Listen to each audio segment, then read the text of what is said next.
Hello दोस्तों, my story channel में आप सबका स्वागत है। आज मैं आपको शिव और सती के विवाह के बारे में बताऊंगा। दक्ष प्रजापति की कई पुत्रियां थीं। सभी पुत्रियां गुणवती थीं। फिर भी दक्ष के मन में संतोष नहीं था। वे चाहते थे उनके घर में एक ऐसी पुत्री का जन्म हो जो सर्वशक्ति संपन्न हो एवं सर्वविजयनी हो। जिसके कारण दक्ष एक ऐसी ही पुत्री के लिए तप करने लगे। तप करते करते अधिक दिन बीत गए तो भगवती आद्या ने प्रकट होकर कहा, मैं तुम्हारे तप से प्रसन्न हूं। तुम किस कारण वश तप कर रहे हो? दक्ष ने तप करने का कारण बताया तो मां बोली, मैं स्वयं पुत्री रूप में तुम्हारे यहाँ जन्म धारण करूंगी। मेरा नाम होगा सती। मैं सती के रूप में जन्म लेकर अपनी लीलाओं का विस्तार करूंगी। फलतः भगवती आद्या ने सती रूप में दक्ष के यहाँ जन्म लिया। सती दक्ष की सभी पुत्रियों में सबसे अलौकिक थीं। सती ने बाल्य अवस्था में ही कई ऐसे अलौकिक आश्चर्यचलित करने वाले कार्य कर दिखाए थे जिन्हें देखकर स्वयं दक्ष को भी विस्मयता होती रहती थी। जब सती विवाह योग्य हो गई तो दक्ष को उनके लिए वर की चिंता होने लगी। उन्होंने ब्रह्मा जी से इस विषय में परामर्श किया। ब्रह्मा जी ने कहा, सती आद्या का अवतार हैं। आद्या आदि शक्ति और शिव आदि पुरुष हैं।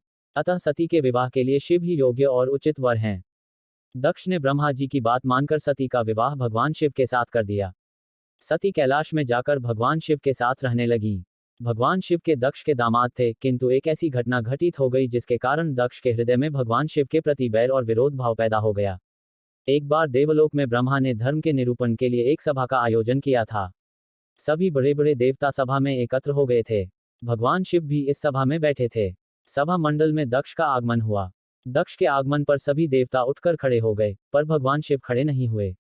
उन्होंने दक्ष को प्रणाम भी नहीं किया। फलतः दक्ष ने अपमान का अनुभव किया। केवल यही नहीं, उनके हृदय में भगवान शिव के प्रति ईर्ष्या की आग जल उठी। वे उनसे बदला लेने के लिए समय और अवसर की प्रतीक्षा करने लगे।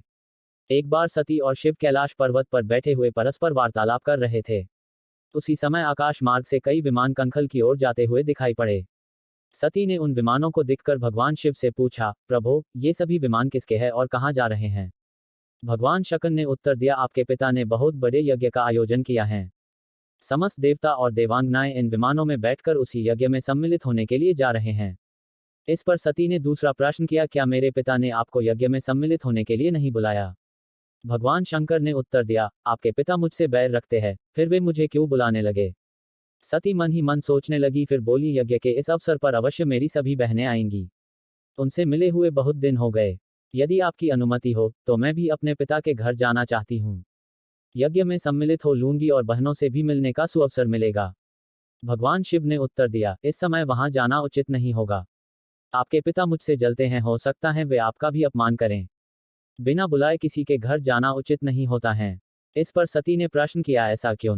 भगवान शिव ने उत्तर दिया, विवाहिता लड़की को बिना बुलाए पिता के घर नहीं जाना चाहिए, क्योंकि विवाह हो जाने पर लड़की अपने पति की हो जाती है। पिता के घर से उसका संबंध टूट जाता है। लेकिन सती पीहर जाने के लिए हट करती रहीं। अपनी बात बार बार दोहराती रहीं। उनकी इच्छा देखकर भगवान शिव ने पीहर जाने की अनुमति दे दी। उनके साथ अपना एक गण भी साथ में भेज दिया। उस गण का नाम वीरभद्र था। सती वीरभद्र के साथ अपने पिता के घर गईं। घर में सती से किसी ने भी प्रेमपूर्वक वार्तालाप नहीं किया।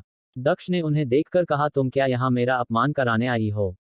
अपनी बहनों को तो देखो, वे किस प्रकार भांति भांति के अलंकारों और सुंदर वस्त्रों से सुसज्जित हैं। तुम्हारे शरीर पर मात्र बाघंबर हैं। तुम्हारा पति श्मशानवासी और भूतों का नायक है। वह तुम्हें बाघंबर छोड़कर और पहना ही क्या सकता है? दक्ष के कथन से सती के हृदय में पश्चाताप का सागर उमड़ पड़ा। वे सोचने लगी, उन्होंने यहाँ आकर अच्छा नहीं किया। भगवान ठीक ही कह रहे थे, बिना बुलाए पिता के घर भी नहीं जाना चाहिए। पर अब क्या हो सकता है? अब तो आ ही गई हूं। पिता के कटु और अपमानजनक शब्द सुनकर भी सती मौन रहीं। वे उस यज्ञमंडल में गईं जहां सभी देवता और ऋषि मुनि बैठे थे तथा यज्ञकुंड में धू धू करती जलती हुई अग्नि में आहुतियां डाली जा रही थीं। सती ने यज्ञमंडप में सभी देवताओं के तो भाग देखे, किंतु भगवान शिव का भाग नहीं देखा। वे भगवान शिव का भाग न देखकर अपने पिता से बोली, पितृश्रेष्ठ यज्ञ में तो सबके भाग दिखाई पड़ रहे हैं, किंतु कैलाशपति का भाग नहीं है। आपने उनका भाग क्यों नहीं रखा? दक्ष ने गर्व से उत्तर दिया, मैं तुम्हारे पति शिव को देवता नहीं समझता। वह तो भूतों का स्वामी, नग्न रहने वाला और हड्डियों की माला धारण करने वाला है। वह देवताओं की पंक्ति में बैठने योग्य नहीं है। उसे कौन भाग देगा? सती के नेत्र लाल हो उठे। उनकी भौहें कुटिल हो गईं। उनका मुखमंडल प्रलय के सूर्य की भांति तेजोदीप्त हो उठा। उन्होंने पीड़ा से तिलमिलाते हुए कहा, ओह, मैं इन शब्दों को कैसे सुन रही हूं, मुझे धिक्कार है। देवताओं तुम्हें भी धिक्कार है, तुम भी उन कैलाशपति के लिए इन शब्दों को कैसे सुन रहे हो जो मंगल के प्रतीक हैं और जो क्षण मात्र में संपूर्ण सृष्टि को नष्ट करने की शक्ति रखते हैं। वे मेरे स्वामी हैं। नारी के लिए उसका पति ही स्वर्ग होता है। जो नारी अपने पति के लिए अपमानजनक शब्दों को सुनती है उसे नरक में जाना पड़ता है। पृथ्वी सुनो, आकाश सुनो और देवताओं तुम भी सुनो, मेरे पिता ने मेरे स्वामी का अपमान किया है। मैं अब एक क्षण भी जीवित रहना नहीं चाहती। सती अपने कथन को समाप्त करती हुई यज्ञ के कुंड में कूद पड़ी। जलती हुई आहुतियों के साथ उनका शरीर भी जलने लगा। यज्ञ मंडप में खलबली पैदा हो गई, हाहाकार मच गया। देवता उठकर खड़े हो गए। वीरभद्र क्रोध से कांप उठे। वे उछल-उछलकर यज्ञ का विध्वंस करने लगे। यज्ञ मंडप में भगदड़ मच गई।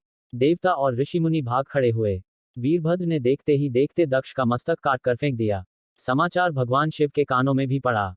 वे प्रचंड आंधी की भांति कनखल जा पहुंचे। सती के जले हुए शरीर को देखकर भगवान शिव ने अपने आप को भूल गए। सती के प्रेम और उनकी भक्ति ने शंकर के मन को व्याकुल कर दिया। उन शंकर के मन को व्याकुल कर दिया जिन्होंने काम पर भी विजय प्राप्त की थी और जो सारी सृष्टि को नष्ट करने की क्षमता रखते थे। वे सती के प्रेम में खो गए, बेसुध हो गए। भगवान शिव ने उन्मत्त की भांति सती के जले हुए शरीर को कंधे पर रख लिया। वे सभी दिशाओं में भ्रमण करने लगे।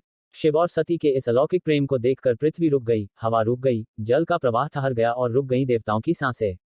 सृष्टि व्याकुल हो उठी। सृष्टि के प्राणी पुकारने लगे, पाहिमाम पाहिमाम। भयानक संकट उपस्थित देखकर सृष्टि के पालक भगवान विष्णु आगे बढ़े। वे भगवान शिव की बेसुधी में अपने चक्र से सती के एक एक अंग को काट काट कर गिराने लगे। धरती पर 51 स्थानों में सती के अंग कट कट कर गिरे। जब सती के सारे अंग कट कर गिर गए तो भगवान शिव पुनः अपने आप में आए। जब वे अपने आप में आए तो पुनः सृष्टि के सारे कार्य चलने लगे। धरती पर जिन 51 स्थानों में सती के अंग कट कट कर गिरे थे वे ही स्थान आज शक्ति के पीठ स्थान माने जाते हैं। आज भी उन स्थानों में सती का पूजन होता है, उपासना होती है। वीडियो पसंद आया हो तो लाइक और शेयर करें। ऐसे वीडियो देखने के लिए चैनल को सब्सक्राइब करें। मिलते हैं अगले वीडियो में।